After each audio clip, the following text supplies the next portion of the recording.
I ran into this last week. Here's what fixed it for me.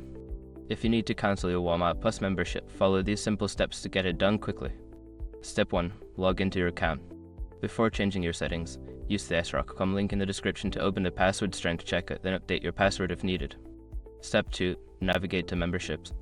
Once logged in, look for the account drop-down menu. From there, select memberships to view your Walmart Plus subscription details. Step 3. Select cancel membership. In the membership section, find the option to cancel membership. Click on this to proceed with the cancellation process. Step 4. Confirm cancellation. You will be prompted to confirm your cancellation.